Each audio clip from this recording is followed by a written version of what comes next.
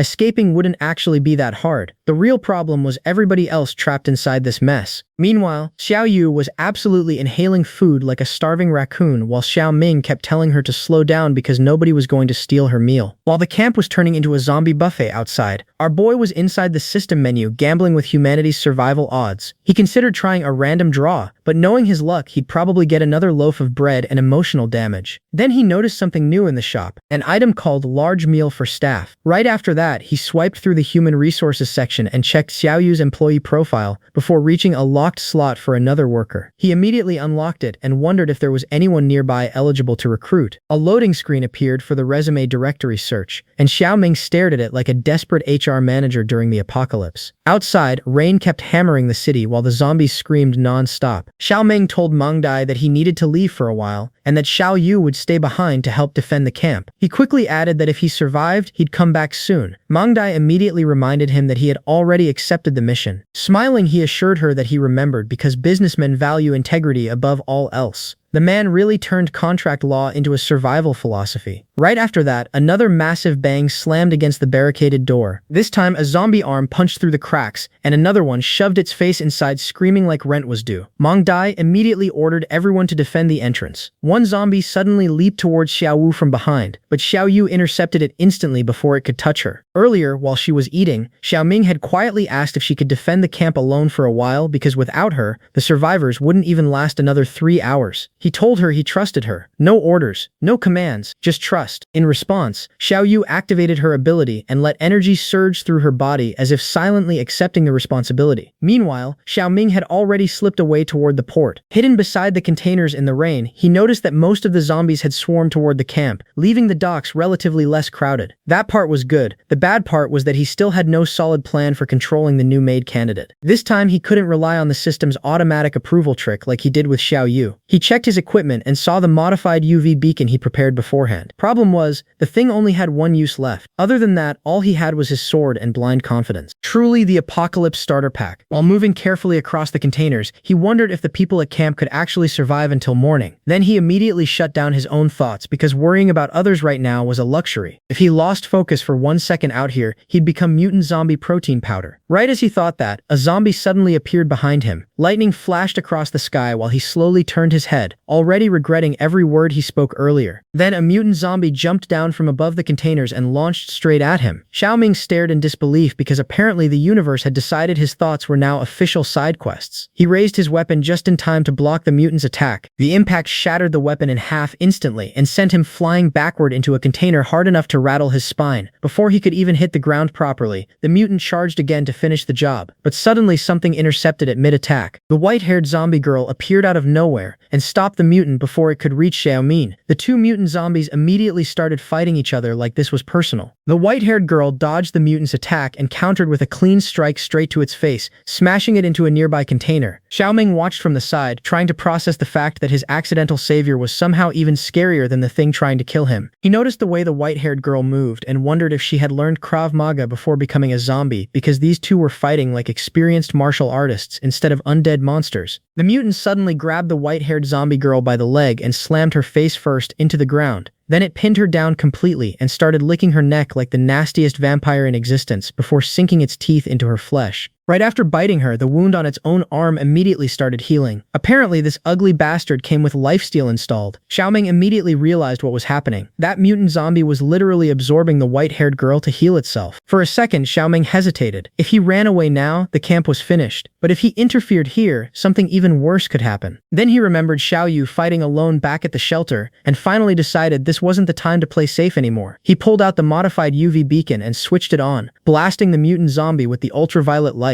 The creature instantly turned toward him and raised its arm to shield its eyes from the beam. Xiaoming immediately yelled at it not to even think about hurting his future maid, truly risking his life over HR recruitment. The mutant suddenly abandoned the white-haired girl and jumped straight at him to escape the UV light. But before it could reach him, an iron bar suddenly pierced clean through its body. Xiaoming looked left and saw the white-haired zombie girl standing on top of a container with two more iron bars already loaded like she was running a zombie railgun build. She hurled both bars downward, and they slammed through the mutant's body, pinning it to the ground completely. The thing let out a desperate howl while twitching violently. Then after a few seconds, its entire body suddenly vanished. Just gone. Xiaoming stared at the empty space and wondered whether mutant zombies exploded like that naturally, or if the universe itself got tired of looking at that ugly bastard. Right after that, the white-haired zombie girl landed in front of him holding another iron bar. And now came the actual problem. How the hell was he supposed to recruit this terrifying woman without getting folded into a shipping container first? Back at the camp, lightning continued tearing through the sky while the defense line was hanging on by pure stubbornness. Wang yelled for everyone to aim for the zombies' heads, but another survivor shouted back that the things were moving way too fast to land clean shots anymore. At that exact moment, 3 zombies jumped directly toward the brat. Thankfully, Xiaoyu intercepted them instantly and tore through all 3 like a blender with legs. One of the zombies turned out to be a mutant though, and it survived the first hit. The creature immediately counterattacked at insane speed, smashing the wall behind Xiaoyu apart with its claws. But before it could react, Xiaoyu had already moved above it and came crashing down with a devastating strike from overhead. One of the survivors yelled at everyone to stop standing around admiring the girl and keep fighting because Xiaoming specifically warned them not to stay close to her while she was in combat mode. Another man suddenly noticed one of the zombies standing back up again and shouted toward Li. Li immediately charged forward saying he'd handle it himself, but when he attacked, the zombie dodged fast enough to shock him. The thing swung back at him immediately while Li gritted his teeth and muttered that if a little girl could keep fighting this hard, then he couldn't back down either. He dodged another attack and prepared his next strike while telling himself he absolutely could not die there because his wife and daughter were waiting for him. Then reality hit him like a truck. Standing in front of him were his wife and daughter, as zombies. The axe slipped from his hands and crashed to the floor. The man dropped to his knees in complete shock while calling out their names. The 2 zombie figures slowly walked toward him with blank eyes and open mouth. Trembling, he asked how they ended up there. Then memories of them while alive flashed through his mind. Suddenly the man smiled weakly and opened his arms toward them, saying they came all this way to find him and telling them it was time to go home together. Meanwhile, everybody else watching realized exactly how horrifying the situation actually was. Nearby, Xiao Wu was barely staying conscious after overusing her ability. She leaned against the sandbags trying to recover while another massive zombie horde approached. In front of them stood a zombie wearing a red headband, and behind it were countless others pouring into the area. Xiao Yu finally forced herself back onto her feet despite exhaustion making one of her eyes stay shut. Wang screamed for Daesun not to go any closer, while another girl begged Xiao Wu not to move either. During the chaos, the girl accidentally tripped over a trash bin holding a bouquet of flowers. The flowers scattered across the ground. Then one zombie stepped directly onto the bouquet. The the same flowers that had been given to her back when she was alive. The zombie let out a violent roar immediately afterward. Xiao Yu clenched her teeth and charged forward again despite barely being able to stand. But halfway there, her body finally gave out and she collapsed to the floor. Even then, she kept trying to rise because all around her, the people she was supposed to protect were falling one after another. And through the exhaustion, through the pain, she remembered Xiaoming telling her that he trusted her. Slowly, trembling, she forced herself back up once again and faced the endless horde ahead. The exhausted Xiao Yu stared at the endless horde in front of her and let out one last fierce scream. The zombies answered by staring right back at her like a bunch of unpaid interns waiting for overtime. She tried forcing herself forward again, but her body finally gave up. The girl started collapsing to the ground, only for someone to catch her before she hit it. Through her blurry vision, she saw Xiaoming holding her while calmly telling her to rest, because he'd handle the rest himself, and standing beside him was the white-haired zombie girl. Back on the battlefield, another survivor screamed in terror as a zombie lunged toward her, but before it could bite down, something smashed straight through its head. Xiaoming casually told Xiao Wu to rest easy while cleaning up the area like he just clocked into overtime himself. On another side of the camp, Daeson was struggling against a zombie and wondering why the thing suddenly felt so strong. Then the white-haired zombie girl blitzed past him and smashed the zombie from behind so hard the poor thing folded instantly. Li just stood there with his mouth hanging open because he immediately recognized her. Xiaoming told him to take care of Xiao Yu while he handled the rest with the reinforcement he brought. Li's brain was buffering hard trying to process why a second overpowered zombie woman suddenly appeared out of nowhere. Even the captain stared silently before finally admitting that despite all the changes, there was no way they could mistake her. That white-haired zombie was definitely Yanji. Meanwhile, Yanji herself had already locked onto another target. She rushed forward and sliced a zombie clean in half so casually it looked disrespectful. Then the story flashes back a few hours earlier to the port containers where Xiaoming first met her properly. Standing in the rain, he tried convincing Yanji to help the camp because things were falling apart over there. She gave absolutely zero reaction, so bro immediately switched tactics and straight up offered to help her kill Mangdai instead, truly negotiating like a man with no survival instincts left. Still no response. Then Yanji suddenly started walking toward him with an iron bar in hand. Xiaoming immediately began searching for escape routes because his business career was about to end twice in one lifetime. Yanji suddenly hurled the iron bar directly at his face. A loud crash followed, but instead of killing him, the bar had skewered a zombie behind him. Right after that, the system announced that Yanji had accepted a temporary employee contract. Xiaoming quickly noticed the catch though. The contract could be revoked anytime she wanted. Basically, she joined the company with a "don't talk to me" clause built in. Back in the present, Yanji absolutely demolished the zombies swarming the camp, while Xiaoming shamelessly cheered her on from behind like a proud sports dad. The system immediately roasted him for it too, saying his encouragement sounded weak and embarrassing. Even the system was tired of this man's cringe motivational speeches. Then another zombie appeared carrying a megaphone near its mouth and started screaming commands, causing the surrounding zombies to surge forward together. Xiaoming immediately asked Yanji if she wanted to show him what she could really do. She charged straight into the horde while grabbing a random dagger off the ground. The system displayed that employee Yanji had activated her weapon master skill. Suddenly, the tiny dagger started glowing with intense energy. Xiaoming stared in disbelief because that little kitchen knife was suddenly looking like a legendary raid weapon. One slash later, every zombie in front of her was split clean in half. The system explained that her skill allowed her to turn any object into a deadly weapon while massively increasing its range and power. So basically, if Yanji picked up a spoon, somebody was still dying. Then the story shifts fully back into the past again during that rainy night at the port. Mangdai told Yanji they'd probably managed to escape the zombies and could head back safely now, but Yanji suddenly grabbed her arm and revealed two massive claw wounds across it. She admitted she probably couldn't return to camp anymore. Mangdai instantly said they could cut the arm off before the virus spread, but Yanji stopped her. She explained that she fought that mutant for too long already and was only staying conscious through sheer willpower. Then she begged Mangdai not to tell the others she died as a zombie. Instead, she wanted them to believe she died fighting. Finally, while hugging her friend, Yanji told Mangdai she was the only person qualified to lead the camp after her death and begged her to protect everyone in her place. Mangdai immediately called Yanji a damn liar, saying that every single day she hid away crying over her, yet somehow she still kept surviving through everything. Even while saying it, she was smiling and promised that after they survived this night, she'd settle the score with her personally. Meanwhile, the megaphone zombie kept screaming commands like a Walmart manager during Black Friday, and another massive horde started rushing toward the camp. Yanji calmly prepared herself for combat again. She grabbed a random box and smashed a zombie with it before quickly picking up a screwdriver. The second that screwdriver screwdriver started glowing in her hand. She launched it straight through the faces of 3 zombies at once. Xiaoming just stared in disbelief because this woman could apparently turn office supplies into anti-tank weapons. Then Yanji casually picked up a tennis ball. A freaking tennis ball. The thing started glowing too, and after she threw it, it smashed directly through a zombie's face hard enough to renew everyone's hope of surviving. Meanwhile, the megaphone zombie kept yapping non-stop, and even more zombies continued pouring into the area. Xiaoming quickly pointed the leader out to Yanji and said they had to get rid of him first. The system warned that getting through that many zombies would be nearly impossible, but Xiaoming immediately came up with another idea and told the others to lure the smaller zombies toward them instead. Meng Dai instantly understood the plan and told him to leave the leader to them. Xiaoming then opened his backpack with the excitement of a man about to commit psychological warfare and proudly pulled out a clapping monkey toy. The second he activated it, the thing started making an ungodly amount of noise while he screamed for the zombies to follow him. Bro really weaponized childhood trauma against the undead. Lao tried saying he wanted to help too, but another guy immediately told him to go get more ammo because they were already dry. While all this chaos was happening, Yanji stood there quietly watching the survivors fight together. For the first time, she slightly smiled. Then she suddenly leaped straight toward the megaphone zombie. The instant she passed him, his head cleanly slid off his shoulders. The nearby zombies froze in confusion while Yanji continued cutting through the others around her like she was speedrunning a hack-and-slash game. Eventually, she stopped behind another zombie and threw her knife, but the zombie actually managed to deflect it. Xiaoming instantly panicked because her last weapon just got blocked. Then Yanji grabbed a belt from nearby, and naturally the thing started glowing too because apparently everything in this woman's hands became legendary tier equipment. Suddenly one zombie's pants dropped to the floor, and the guy started screaming in pure outrage while Yanji wrapped the belt around his neck. She calmly closed her eyes, pulled once, and ended him on the spot. After that nightmare of a night, the story cuts to a peaceful sunny morning with birds flying overhead. Lao was digging graves while we learned that 2 whole weeks had passed since the attack. Less than half the survivors made it through the night. Because the building was too damaged to stay in, everyone started preparing to relocate. Xiaoming spent the following days handling mission after mission to help the survivors prepare for departure. Lao kept pestering Meng Dai about what really happened with Yanji that night, and eventually she finally told him the truth. Xiaoyu had been unconscious for 2 full days after overusing herself and immediately stuffed herself with food after waking up. As for Yanji, nobody had seen her since the battle ended. Meng Dai announced that everyone could leave once they finished packing. Lao then realized she wasn't coming with them. She quietly admitted she planned to stay behind and wait for Yanji. Lao argued that it was ridiculous because nobody even knew if Yanji would ever return, but Meng Dai refused to change her mind and told him to stop trying to convince her. Meanwhile, high above the camp on a nearby rooftop, Yanji herself silently watched everything from a distance. Then Xiaoming suddenly appeared beside her, asking if she really planned on leaving without seeing them one last time. Yanji turned slightly in surprise, and Xiaoming explained that their temporary contract still existed, which meant he could still track her location. He stepped closer and admitted that even though Lao had been suspicious of Meng Dai this whole time, he stayed quiet for the sake of the camp, and because of that Meng Dai ended up carrying all the burden alone. Xiaoming then looked at Yanji seriously and told her to at least go down there and say goodbye properly. Yanji stayed silent for several seconds, clearly thinking about it. Xiaoming then joked that she was already a zombie anyway, so overthinking things now was kinda pointless. Finally, he smiled and reassured her that he'd be there too before telling her to stop hesitating and just go already. Meanwhile, Lao was still arguing non-stop with Meng Dai, trying to convince her to leave already. Meng Dai finally snapped and told him to stop wasting time and just go. But Lao suddenly said screw that, because if she was staying behind, then they were all staying together. Right then Xiaoming walked over and casually dropped the bomb that he had brought Yanji back. Lao instantly lit up and walked toward the vehicle, saying this was perfect because now they could finally leave together. But Xiaoming immediately shut that hope down and explained Yanji wasn't there to leave with them. She only came to say goodbye. The entire group froze after hearing that. Xiaoming explained that Yanji was no longer human anymore and the horns on her head already proved it. Somehow he was still able to communicate with her, but that didn't change what she had become. The group hesitated behind Lao because zombies were still zombies no matter how emotional the reunion got. Then Meng Dai completely exploded. She yelled at Yanji for trying to disappear without even saying goodbye after everything she had gone through this past month. She said everyone in camp suspected her after becoming leader, but she endured all the pressure anyway and somehow managed to unite everyone. Still, every single day she questioned herself and wondered what Yanji would have done instead. Meng Dai said that just because Yanji became a zombie didn't mean she suddenly stopped being her comrade. And if it weren't for Xiaoming forcing this reunion, Yanji would have vanished without a final farewell like a complete idiot. Yanji quietly walked up to her and gently placed a hand on her head. That instantly shattered Mangdai's emotional defense system. Tears started pouring down her face before she hugged Yanji tightly and finally broke down crying for real. Even after becoming a zombie, Yanji still stood there silently comforting her old friend better than half the humans in this apocalypse. Xiaoming then told Lao and Mangdai he was leaving the future of the survivors in their hands now. Lao smiled and confidently told him to leave it to them. Mangdai then reminded Yanji that the outfit she was wearing had been the most expensive clothing set she bought before the apocalypse and warned her to take care of it properly. Even during emotional farewells, she still refused to let fashion crimes slide. Then Wang asked Xiaoming and Xiaoyu if they really weren't coming along, and what everyone should do if they couldn't beat the zombies later on. Xiaoming simply told them to do their best and remember what Wang's father used to say about staying optimistic. Soon afterward, the van carrying the survivors finally drove away while Xiaoming, Xiaoyu, and Yanji stood there silently watching them disappear into the distance. Xiaoming glanced sideways at Yanji and asked if she had any plans now. She stayed silent for a moment before the system suddenly announced that a new employee had officially been hired successfully. Apparently, Yanji admitted that even though Xiaoming complained too much, following him around wasn't the worst option for now. Xiaoming immediately accepted that answer with zero shame and happily opened the system menu because now it was reward time. He looked at his total and realized he finally had over 1,000 points. After all the suffering, running, zombies, trauma, and emotional damage, Bro immediately decided gambling was the correct next step. He proudly announced he was rolling the lottery 10 times because today he was clearly the luckiest man alive. Meanwhile, both zombie girls just silently watched their boss lose his mind in real time while the roulette started spinning. The first big rewards were a pair of night vision contact lenses and a black and red tactical knife. Xiaoming got hyped instantly after pulling 2 blue rank items back to back and bragged that now he didn't even need to carry weapons manually anymore because the system could store them for him. After that, the roulette started throwing all kinds of random survival junk at him like bottled salt, soda, bath gel, employee food ingredients, and other apocalypse Walmart supplies. Xiaoming slowly dropped to the ground and started cursing his own terrible luck again because this man's mouth switched between "I'm blessed" and "the system hates me" every 5 seconds. Then the system finally handed him 2 valuable items, an employee regenerative potion and a short-term mutation prevention medicine. Right after that, he pulled 2 more memory fragments, one belonging to Xiaoyu and another universal fragment. Xiaoming immediately started praising the system like it was the savior of mankind, while both zombie girls looked embarrassed watching this grown man glaze a roulette wheel. Then he started thinking about who to use the universal fragment on and quickly decided he wanted to know more about Yanji's past. The exchange completed successfully and Xiaoming excitedly activated the memory fragment. Suddenly, he found himself standing in the middle of an empty desert. Then a massive explosion erupted behind him. He turned around and saw a full-scale battlefield with soldiers fighting each other across a war-torn landscape. Xiaoming looked around completely confused while armed men fired non-stop in the distance. Then a bald man casually announced that wasting bullets on the peacekeepers wasn't worth it anymore and that they should just burn all of them alive instead. Xiaoming's eyes widened immediately as he started wondering if Yanji used to be some kind of terrorist. Right after that, a hand slowly emerged from beneath a pile of corpses. A trembling hand slowly crawled out from beneath the mountain of corpses. Then Yanji dragged herself out little by little, looking around in fear while surrounded by dead bodies and burning wreckage. She kept crawling forward non-stop like her body was moving purely on survival instinct at that point. A few moments later, flamethrowers ignited nearby and started burning every corpse around the battlefield. The entire area lit up beneath the night sky, smoke and fire rising under a bright moon. Then a man explained that the Snowy Owl Peacekeeper Squad was almost completely annihilated, just because Yanji chose to save one little girl from violence. One small act of kindness triggered the attention of the terrorist group, and the cruelest part was that the rescued girl later turned out to be a spy. Out of 67 members, only 1 survived. That was how the Snowy Owl unit ended. In front of a cemetery, the man placed roses before the graves and declared that the Snowy Owl title would continue being inherited forever. But Yanji stood beside him with empty eyes and quietly asked him to revoke that decision. The man looked confused and asked why. Yanji answered that Snowy Owl couldn't be inherited because Snowy Owl was made up of every single person buried in that cemetery. Bro tried turning trauma into tradition, and Yanji shut that down immediately. Then we see the man's name was Tano Yai. Afterward, Yanji walked alone through the facility past a memorial wall filled with photos, including Tano's. She ate lunch alone in silence, showered alone, walked through the empty dorms alone, and basically existed like somebody who already mentally clocked out from life years ago. Eventually, she entered a room, saluted, and reported to Captain Chen that she had completed the mission and helped annihilate the terrorist group. Tears rolled down her face as she officially declared the Snowy Owl mission complete. Xiaoming silently watched all of this from inside the the memory fragment, while realizing Yanji wasn't built from pure strength alone. This woman was carrying an entire graveyard in her head 24/7. Then the system interrupted with a brand new mission. Xiao Ming checked it and immediately relaxed because for once it looked simple. The task was to visit Captain Chen's house. He checked the map, confirmed the location, and told the girls they were heading out. Before leaving though, he pointed out that Yanji's clothes were completely torn up, so they'd need to grab new outfits first. Even in the apocalypse, bro still refused to let the drip levels fall below acceptable standards. Time passed and the sun slowly rose over the city skyline. Xiao Ming was getting annoyed because the system kept saying they were close to the captain's house without actually telling him where the place was. Truly peak GPS behavior. Eventually he sighed and admitted maybe luck just hated him today. Right when he decided they should stop and find somewhere to spend the night, a gunshot echoed nearby. Then voices started shouting for everyone to run faster. Xiao Ming quickly spotted a group of survivors being chased by zombies while a glasses guy screamed at everyone to keep moving. Without hesitation, Xiao Ming told his girls to handle the zombies while he rescued the survivors himself. The two zombie girls instantly rushed forward using almost identical combat styles. They jumped down from above with the coldest expressions imaginable, while one used brutal punches and the other focused on kicks. Both were ridiculously lethal. One survivor stared in shock and asked where these monsters even came from, while another admitted he had no idea but they were absurdly strong. Then somebody spotted another zombie coming from behind them. Before the thing could attack, Xiao Ming suddenly dropped from above and smashed it directly into the ground with his new sword. The survivors just froze, staring at him like the apocalypse suddenly patched in a main character. Xiao Ming casually smiled and asked if they were hurt and whether they could still stand. One trembling survivor answered that they were fine thanks to him. The man with glasses quickly thanked Xiao Ming for saving them and nervously asked if there was anything they could do to repay him. Xiao Ming looked at him suspiciously for a second before casually saying it was fine. Suddenly, the system popped up with a brand new mission rated at B rank difficulty, telling Xiao Ming to listen to the survivors and defeat a werewolf. Bro immediately paused because this apocalypse kept unlocking DLC monsters every other day. He asked if it was really a werewolf or just another mutant zombie wearing premium fur. The survivors admitted they didn't know exactly what it was, only that they'd been trapped there for 4 whole days because of that thing. Xiao Ming instantly got interested after hearing that. The man with glasses quickly promised that as long as Xiao Ming protected them, he could take anything he wanted from their camp afterward. Xiao Ming smiled like a businessman hearing the word payment for the first time in weeks and told him he fully intended to collect on that promise. Right then, loud combat noises echoed from the building ahead, making it obvious the werewolf had finally shown up. Xiao Ming immediately told Yanji to handle it, while putting Xiao Yu in charge of protecting the survivors. Then, out of nowhere, one of the survivors suddenly pulled out a gun. Xiao Ming looked back completely confused, while the guy with glasses suddenly developed the expression of a man who'd been waiting for his anime betrayal scene all day. He started yelling for everyone to move while the rest of the survivors revealed hidden guns and ranged weapons too. Xiao Ming's brain practically blue-screened because 5 seconds ago these people were helpless civilians. Meanwhile, Yanji rushed the werewolf and smashed a brutal hit directly into its chest. The survivors instantly took that chance and started unloading gunfire at the creature. Xiao Ming immediately screamed at them to stop because Yanji was still right there in the firing line, but the survivors ignored him and kept shooting anyway. Xiao Ming quickly yelled for Yanji to dodge. She looked back with her usual emotionless face before barely escaping the bullets by diving behind a nearby car. The werewolf behind her got absolutely shredded by the hail of gunfire instead. Xiao Ming instantly grabbed one of the survivors by the shirt and angrily demanded what the hell they thought they were doing shooting while his employee was still in front. The survivor nervously claimed he was just trying to help. Xiao Ming shoved him away in annoyance and ordered the entire group to find cover immediately because all that gunfire was obviously going to attract more zombies. Then he reminded them that unlike literally everybody else in this apocalypse, he actually intended to keep his promises. After that, he told Xiao Yu to go after the werewolf with Yanji. Across the city, smoke rose between tall buildings while the werewolf kept sprinting and howling through the streets. Yanji chased it relentlessly. At one point, the werewolf ripped a car door clean off an abandoned vehicle and hurled it at her like some angry WWE contestant. Yanji reacted instantly, caught the flying door midair, spun around, and threw it right back at the werewolf. The thing slammed directly into its arm and launched it flying several meters away. The werewolf barely managed to brace itself against a wall before continuing its escape. The fight kept moving through building after building while Xiao Ming tracked it down. Eventually, he said the beast's scent was so strong even he could smell it now, meaning the thing had to be nearby. Then he ordered Xiao Yu to kick down the next door. She immediately blasted it open with 0 difficulty. But instead of another monster, they found a woman and a child hiding inside. Xiao Ming froze in confusion. Right then, the system updated the mission and announced that they had officially reached Captain Chen's house. After calming down, the woman explained that yes, The werewolf had actually saved her. She revealed she escaped from a survivor camp run by complete trash humans pretending to be leaders. According to her, the camp threw away elderly people and only kept women and children around because they enjoyed controlling them. She admitted she would rather be eaten by zombies than continue living there, so during one zombie attack, she escaped on her own. Trapped between hordes of zombies and human garbage wearing survivor labels, she eventually encountered the werewolf instead. While listening to all this, Xiaoming explored the apartment and found an award certificate belonging to a rescue and hunting dog named Tank. That was when he finally realized the truth. Captain Chen's rescue dog had evolved into the werewolf zombie. Meanwhile, Yanji quietly stared into the next room where the injured creature was hiding. Xiaoming slowly pieced everything together and said the werewolf probably showed up that night because it sensed the woman and child were in danger. He added that the creature's life had to be miserable because it kept trying to save people, only for most of them to eventually become zombies anyway. Then, remembering Yanji's memories and the snowy owl unit, Xiaoming quietly admitted that the werewolf really reminded him of somebody. Suddenly, a scream echoed through the building and everyone's attention snapped toward it. One of the survivors shouted for Tank to help them. The guy with glasses was now holding the woman at gunpoint while acting surprised to see Xiaoming there too. He smugly told him not to worry and called the woman his. From inside the apartment, another voice desperately screamed no. At the doorway stood 3 survivors while the glasses guy yanked the woman by the hair and bragged that even if he had to search the ends of the earth, he would always reclaim what belonged to him. Then another voice calmly ordered him to let her go. The survivor instantly recognized Xiaoming and sarcastically celebrated his arrival. The armed survivors pointed their weapons at him while the glasses guy claimed nobody wanted to see things end badly. He said all Xiaoming had to do was kill the werewolf like promised, and they'd pay him. Then with a disgusting grin, he even offered to let him keep the girl if he wanted. Xiaoming just took a long breath at that point and quietly admitted to himself that he was finally seeing the real apocalypse. Behind him, the werewolf growled in rage, ready to charge, but Yanji stepped in front of it and blocked its path. Xiaoming watched the scene and realized something depressing. Dogs were becoming more human while actual humans were turning worse than animals. One of the survivors impatiently asked whether that silence was Xiaoming's answer and mocked him by saying it was a shame because they were even planning to spare his life. Then the guy pointed forward and ordered everyone to grab the women. Xiaoming calmly called out to Yanji and Xiaoyu with the kind of smile that meant somebody's insurance policy was about to expire. 2 survivors rushed toward the girls, but before they could even react, blurs shot past their faces. In the next second, their necks twisted at angles the human spine absolutely does not subscribe to. Yanji and Xiaoyu landed smoothly in front of the collapsing bodies like they'd just finished stretching exercises. Then both girls released terrifying screams. The remaining survivors immediately realized the truth. Xiaoming was traveling around with 2 zombie girls this entire time. The panic hit them instantly and they turned around to run for their lives. Even the werewolf started growling and moving after them, but Xiaoming stopped it and told Tank that a rescue dog shouldn't dirty itself with garbage like this. He said they would handle it instead. One survivor sprinted through the hall screaming that anyone taking care of zombies had to be insane. The man suddenly slammed into something and fell backwards. When he looked up, Yanji was standing silently in front of him. Terrified, he immediately turned and ran the other way, only to find Xiaoyu waiting there too. Bro entered the world's deadliest sandwich formation. The guy screamed in absolute despair while both girls slowly approached him. Each one grabbed a shoulder like kids fighting over the last chicken wing at dinner. Then they casually ripped pieces off him for themselves. Somewhere else, another survivor kept sprinting through the building until he spotted a slightly open apartment door. He rushed inside, slammed it shut behind him, and instantly started cursing his friend for never giving him a weapon. Then his brain finally caught up and realized he might have slammed the door way too loudly. The guy covered his mouth and tried not to even breathe, while footsteps slowly echoed through the hallway outside. Every step got closer and closer while he stared at the door, sweating like crazy. Then suddenly, the footsteps faded away. The man nearly cried from relief and relaxed so hard he literally wet himself. The sound of dripping echoed through the silent apartment, and before he could recover, a hand exploded straight through the wooden door beside him. Through the hole, Xiaoyu's emotionless face stared directly inside. She noticed him hiding next to the door and actually showed a faint smile. That brother's soul definitely left his body right there. Meanwhile, the survivor with glasses kept running while yelling back at Xiaoming, asking whether he wasn't worried about integrity since he was hunting his own client now. Xiaoming coldly replied that the man wasn't worthy of being called human anymore, so he didn't consider him a person. The survivor finally checked his gun and realized he was out of bullets. Panic instantly kicked in, He threw the empty pistol behind him while still running and kept trying to justify himself, ranting that men like them fought zombies every day just to feed and shelter women. Turning the corner, the survivor with glasses kept ranting like the apocalypse personally gave him a podcast deal. He shamelessly asked what was so wrong about using women as toys every now and then as trade. Xiaoming immediately turned the same corner behind him and entered an apartment room. Right beside the entrance was another small door where one of the survivors had been hiding with a knife. The guy saw Xiaoming pass by and instantly jumped him from behind, screaming that the boy was trying to send him to his grave. Xiaoming reacted instantly, planting both feet into the man's stomach and knocking the air straight out of him. The survivor still forced himself forward and slashed wildly with the knife. The blade passed dangerously close to Xiaoming's face before a loud impact echoed through the room. In the next second, the attacker was flying backwards across the apartment and crashing flat onto the floor. Xiaoming calmly wiped his face and told the man he wasn't just going to stop him, but every single member of that camp too. The survivor started laughing nervously and said Xiaoming might have two monsters helping him, but the others had guns and actual psychopaths who escaped prison. Xiaoming just answered that none of it mattered. Then he slowly drew his sword. The survivor immediately started trembling and screaming that everyone in this apocalypse had gone insane. Since Xiaoming still looked completely unfazed, the guy cursed and rushed him like a man who already lost the argument with life itself. The moment he got close, Xiaoming grabbed him by the face, used his momentum against him, and slammed him hard into the ground. Then he stabbed his sword into the floor right beside the guy's head. Xiaoming coldly explained that the world no longer had laws or morals anymore. Humans were making their own rules and following their true nature. He admitted he wasn't some justice-obsessed hero either, but his apocalypse rules were the exact opposite of that bastard's. Then he raised the sword again and simply said that was all there was to it. A scream echoed through the hallway right after. Somewhere else, another survivor was hanging upside down by his feet from a pole, while zombies underneath desperately tried grabbing chunks out of him. The guy screamed for help and begged to be cut down. Up on a rooftop nearby, another bandit stood over a girl tied to the floor and mocked her while asking how it felt watching her boyfriend get eaten alive by zombies. The terrified girl cried and begged for mercy, promising she wouldn't try escaping again. The man stomped on her face and told her to stop babbling already. He laughed and said the only reason she was alive was because she could still be useful to him. Then the creep reached his hand toward her while grinning that they were about to have some fun. A second later, his hand literally flew through the air. The guy dropped screaming in agony while blood sprayed everywhere. Standing on the rooftop beside him were Xiaoming, Tank, Yanji, and Xiao Yu. The mutilated bandit stumbled backwards off the rooftop and crashed near his confused friends below. One of them asked what the hell happened while another finally noticed the missing arm. Then somebody pointed upward. Xiaoming looked down at them and casually announced that he was the one who was going to finish all of them. Then he added that if they politely called him Master Xiaoming, he'd even send them to their graves faster. Immediately after, both zombie girls launched forward. Xiao Yu grabbed one survivor directly by the face and hurled him into the building wall hard enough to practically redecorate it with his spine. Another idiot charged Yanji head-on. She dodged effortlessly, then countered him so hard he flew straight into the building too. The next shot showed both men hanging halfway inside the wall like somebody forgot to fully load the textures. Inside one of the nearby rooms, trapped survivors heard the commotion outside. One person shouted there was a fight happening, while another desperately told her to duck before she got hit too. Suddenly, the reinforced metal door with bars exploded inward. A man came flying through the opening and slammed into the back wall. Then Tank calmly walked through the destroyed entrance with the most serious expression imaginable. The little girl inside looked at the massive werewolf in complete shock and asked if that was the monster everybody had been talking about. Meanwhile, outside in the courtyard, one of the gang members was curled up in a corner, shaking like his soul already filed a resignation letter. The guy stammered to his boss that there was no way they could beat Xiaoming. The leader, still acting tough, replied that aside from Xiaoming himself, the rest were just zombies under his control. Then with full confidence, he declared that even the strongest zombies would fear their new weapon. Right after that, he ordered his men to bring it out. At the same time, Yanji smashed a bottle against the ground, grabbed the shattered remains, and launched it straight into one of the henchmen's faces. Bro got glass delivery express straight to the forehead. Yanji and Xiao Yu kept moving through the courtyard together, beating people down while weaving through the chaos like this was just another Tuesday shift. Then suddenly the barrel of a mounted machine gun rotated toward them. A heavily armored vehicle rolled into the courtyard while the gunner on top clenched his teeth and opened fire like he was trying to delete the entire zip code. Both girls barely managed to leap away in time, but one unlucky henchman standing between them got turned turned into accidental friendly fire. The armored vehicle kept advancing non-stop while spraying bullets everywhere. From above, the entire courtyard looked like somebody activated infinite ammo cheats. Xiaoming looked toward the survivors he rescued and calmly told them not to move, no matter what happened. Then he turned to Tank and said he was leaving everything to him. The werewolf silently nodded while staring straight ahead like the world's angriest emotional support dog. Inside the armored vehicle, the gang leader screamed for the gunner to keep firing at full power and demanded to know how anybody dared invade his territory. A second later, they noticed Tank sprinting beside the building and circling the vehicle. The gunner spotted him and shouted if the werewolf thought he was immortal before unloading bullets directly into him. Tank's body got riddled with holes across multiple spots, but then he remembered Xiaoming giving him the regenerative serum earlier. Xiaoming had told him that once injected, his wounds would heal rapidly because protecting everyone was his responsibility now. In the next moment, every bullet wound started regenerating right before their eyes. The werewolf immediately got back up and began circling the armored vehicle again at full speed. Xiaoming saw the opening and shouted for his zombie girls to move now. He yelled that this was their only chance and they absolutely had to make it count. The gang leader panicked and spun the steering wheel violently, while the mounted gun sprayed bullets everywhere like a broken lawn sprinkler. One shot even grazed the middle of Xiaoyu's hair while she kept charging forward with a surprised expression like she just realized bullets were rude. The gunner screamed and kept firing wildly in every direction until Yanji suddenly dropped onto him from above, holding part of a manhole cover. One clean smash later, and Bro's shooting career ended permanently. Then inside the armored car, Xiaoming's shadow slowly appeared across the window. In the next second, he ripped the vehicle door clean off with one hand and tossed it away like cardboard. The gang leader instantly folded. The guy started begging for mercy, saying he'd give Xiaoming anything he wanted as long as he wasn't killed. Xiaoming stared at him calmly and asked if he was finally feeling fear now. Then he slowly turned around and started walking away while telling the man to remember that fear well and bury it deep inside himself. The gang leader instantly started thanking him for sparing his life. A few steps later, Xiaoming suddenly stopped. Without even looking back, he coldly said to take all those feelings straight to hell with him. Then he turned around and smashed the gang leader's head with a single strike. Sometime later, the entire bandit hideout had been wiped clean and all the prisoners were rescued. Xiaoming and the girls even cleaned up Captain Chen's house properly before locking every door behind them. Then we see our boy standing there smiling with both zombie girls behind him as he announces that it's finally time to move on. Before leaving, he tells the survivors to head north and try meeting up with Mangdai's group. Tank decides to stay behind and escort them personally. Looking up at the clear blue sky, Xiaoming quietly thinks that someday they'll definitely meet again. Smiling to himself, he says the mission is finally complete while wondering what kind of species Tank even counts as now. As they continued walking, Xiaoming started thinking seriously about the zombie situation and how little he actually understood about it. He considered visiting the disease control center to search for answers, but the moment he imagined the amount of effort it would take, he instantly gave up and admitted that science sounds like tomorrow's problem. Right after that, the system notified him that the mission had officially been completed and rewarded him with 30 employee loyalty points. Xiaoming instantly perked up and started wondering what kind of crazy things would happen once loyalty hit 100%. Then another system notification suddenly appeared and informed him that daily interest calculations had been processed. His current payout was 413 points. Xiaoming looked happy for exactly 2 seconds before the next notification stabbed him emotionally. The system reminded him that he canceled a Class B mission 3 days ago, and as punishment, 10 times the original point value would now be deducted. Then it added 5% interest on top of his debt because apparently even the apocalypse still came with loan sharks. Xiaoming immediately started panicking as memories from before the apocalypse flooded back into his head. He remembered going to banks, asking for loans, only to get rejected over and over again. Nervous and irritated, he shook his head and told himself to forget about it and move on while both zombie girls stared at him with confused expressions like they were watching a man lose a fight against invisible paperwork. Xiaoming then decided to retrieve Xiaoyu's second memory fragment and start a new mission. He ordered the system to activate it, and a bright flash instantly forced him to close his eyes. The moment he reopened them, he complained that entering memories was always absurdly bright and joked that he seriously needed sunglasses next time. Then the new memory appeared in front of him. A massive rainbow birthday cake sat in the center of the room while Xiaoyu's parents and younger brother happily smiled and congratulated her. Xiaoming stood there quietly smiling too, wondering if this was really her family. Then he noticed something strange. Where exactly was Xiaoyu herself? A second later, her mother looked annoyed and started asking where the food was. In the kitchen, Xiaoyu apologized while hurriedly chopping vegetables and promising she'd finish quickly. Her younger brother immediately started complaining that she bought the blue soda instead of the red one he wanted. The father sat there casually scrolling on his phone and asked if they weren't basically the same thing anyway. Right as Xiaoyu walked into the room carrying plates of food, the little brat splashed soda directly into her face, while yelling that everything was her fault. She froze completely still while soda dripped down her hair and clothes. The mother looked at her with irritation and demanded to know why she was just standing there. Then she ordered Xiaoyu to go buy the correct soda and clean up the mess too. When Xiaoyu still didn't react, her mother coldly asked whether she thought the situation was unfair and claimed the boy only got angry because she bought the wrong thing in the first place, so she deserved it. Xiaoming watched the entire scene with a serious expression while Xiaoyu silently stood there in disbelief, before quietly giving up and saying she understood. Then she walked out of the house and slammed the door behind her. Next we see snowy streets under cold night lights as Xiaoyu exits a 24-hour convenience store, carrying a bag filled with the red soda her brother demanded. In her other hand, she held the remaining change tightly. She suddenly clenched that money with visible anger before turning around and re-entering the store again. The memory shifts once more to a beautiful plaza during a snowy night. Snow quietly falls under glowing street lamps while someone strikes a match in the freezing air. A candle slowly lights up. Then we see Xiaoyu kneeling beside a bench while softly saying that it finally lit. Then we see a tiny tart with a single candle stuck in the middle while Xiaoyu quietly sings happy birthday to herself in that snowy plaza. Xiaoming watches from a distance with a serious face while the girl happily leans forward to take a bite of her sad little birthday dessert. Before eating, she closes her eyes and makes a wish. She says she wants to save enough money for university, find a good job, and someday own a real house. Then she repeats it again with her hands clasped together, saying she really wants a real home. Xiaoming keeps watching silently while the girl blows out the candle by herself. The light disappears and the scene just hits different because bro realized this girl literally celebrated her own birthday alone on a frozen bench, while her family treated her like unpaid DLC labor. Immediately after, the system pops up with a new mission: celebrate Xiaoyu's birthday. Difficulty D. Xiaoming places his hand on the zombie girl's head and says honestly that even without a mission, he still would have made her a cake. Then he gets annoyed on her behalf and says there's no way a birthday should end with just one tiny tart. He proudly declares that even in the middle of the apocalypse, he's throwing her a proper birthday party. What follows is basically zombie mall speedrun chaos. Xiaoming pushes Xiaoyu around in a shopping cart while she stuffs herself with sweets like a child discovering happiness for the first time. She tries playing with one of those coin-operated rides despite having mutant strength and immediately smashes the thing into pieces. Then she starts firing a toy gun at stuffed animals while Yanji watches the destruction like an exhausted babysitter. At another spot, Xiaoyu dances beside a giant inflatable mascot while openly drooling at cotton candy. Yanji even gives her a haircut and helps her pick brand new clothes. The makeover actually turns out amazing too. Xiaoming and Yanji proudly hold up scorecards with giant 10s like judges at a talent show. Then Xiaoming suddenly appears dressed in a giant red chicken mascot suit. Xiaoyu instantly drops her scorecard while Yanji straight up throws hers away in frustration. Bro spent all that aura just to become Kentucky Fried Survivor. While Xiaoming inspects himself proudly, Yanji quietly pulls out a knife like she's debating whether chicken is still on the menu. Then we see a tiny photo booth with both zombie girls sitting inside side by side with their usual blank expressions. Xiaoming refuses to be left out and squeezes himself into the booth too, crushing both girls together. Yanji immediately grabs his head and forcefully shoves his face against the camera lens. When the photos print out, every picture comes out cursed because his face is flattened against the edge like a microwaved potato. Outside the booth, Xiaoyu quietly stares at the printed photos. Even with her emotionless face, she clearly seems to be thinking about something important. Xiaoming calls out and tells her to stop spacing out because it's time to go. The girl immediately runs after them. Later, Xiaoming warns Yanji not to touch one of the pre-made cakes because it's been sitting there for 2 months since the apocalypse started and probably evolved into a new life form already. Then he reveals the real plan. They're making the birthday cake themselves. Xiaoming starts imagining Xiaoyu's loyalty levels skyrocketing after this and gets fully motivated. On one side, they have ingredients and on the other, a recipe book. Sounds simple. Unfortunately, Yanji immediately starts weaponizing the kitchen. Xiaoming asks her to bring eggs, and the next thing he sees is eggs flying across the room and exploding against the wall beside him. He calmly decides he'll collect the next batch personally. Then he looks over and sees Yanji lifting an entire sack of flour over her head, like she's preparing a finishing move instead of baking. She's visibly annoyed that Xiaoming keeps criticizing her amazing work, while he internally admits this disaster is definitely his fault and tells her to rest. Meanwhile, Xiaoming himself is cooking like a man with zero survival instincts. He cracks eggs straight into the bowl while dropping shells in two,